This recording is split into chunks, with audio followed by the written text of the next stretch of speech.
Hello, ഇന്ന് നമുക്ക് family ലോനെ കുറിച്ചുള്ള കുറച്ച് കാര്യങ്ങൾ നോക്കാം. ഫാമിലി ലോ എന്ന് പറഞ്ഞാൽ നമ്മുടെ വിവാഹം, അതുപോലെ ഡിവോഴ്സ്, കസ്റ്റഡി, ഗാർഡിയൻഷിപ്പ് ഇങ്ങനെയുള്ള പല കാര്യങ്ങളുമായി ബന്ധപ്പെട്ടിട്ടുള്ള നിയമങ്ങളാണ് ഈ ഫാമിലി ലോയിൽ പെടുന്നത്.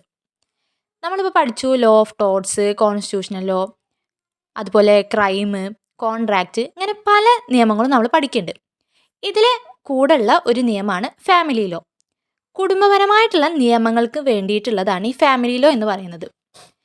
ഈ ഫാമിലി ലോ തന്നെ ഹിന്ദു ലോ സെപ്പറേറ്റ് ഉണ്ട്, മുസ്ലിം ലോ ഉണ്ട്, ക്രിസ്ത്യൻ ലോ ഉണ്ട്, പിന്നെ സ്പെഷ്യൽ മാരേജ് ആക്ട് ഉണ്ട്.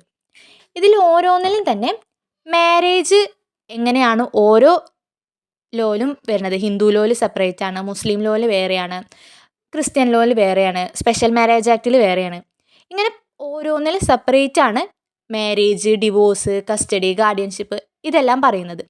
അപ്പോൾ നമ്മൾ ഈ ഫാമിലി ലോയിൽ ഈ കാര്യങ്ങളൊക്കെയാണ് ഡിസ്കസ് ചെയ്യുന്നത്.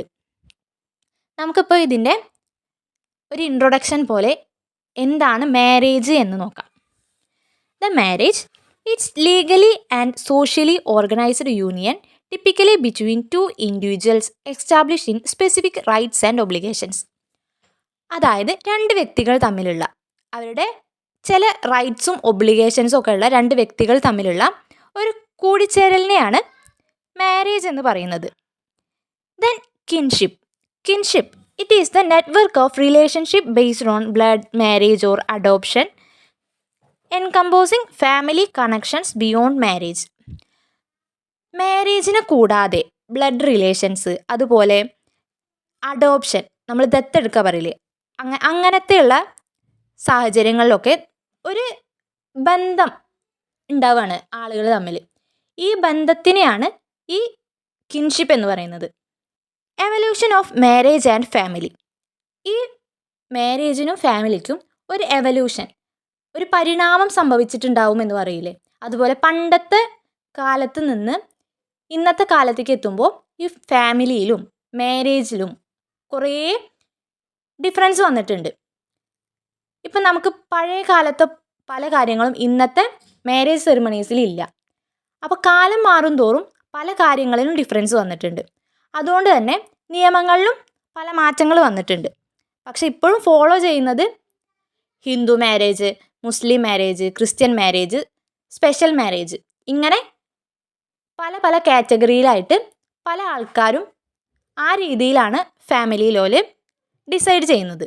ഈ evolution of marriage and family എന്ന് പറയുന്നതിൽ ആൻഷ്യൻ ടൈം, ഫസ്റ്റ് ആദ്യം ഉണ്ടായിരുന്ന പഴയ കാലമുള്ള ടൈമിൽ social alliance, property and inheritance than romantic love.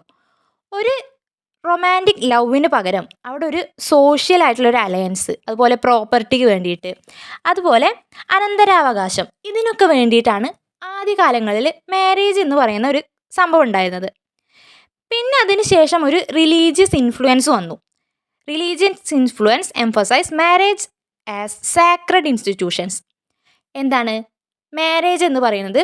ഒരു പുണ്യപ്രവൃത്തി, ഒരു സാക്രഡ്, ഒരു റിലീജിയസ് ആയിട്ടുള്ള ബിലീഫായിട്ട് കണ്ടെത്തി. പിന്നെ അതിനെ മോഡേണൈസേഷൻ ആയിട്ട് വന്നപ്പോൾ അത് ഒരു ഇമ്പോർട്ടൻസ് ഓഫ് ലവിനാണ് ഇമ്പോർട്ടൻസ് കൊടുത്തത് മോഡേണൈസേഷൻ്റെ ഈ കാലഘട്ടത്തിൽ.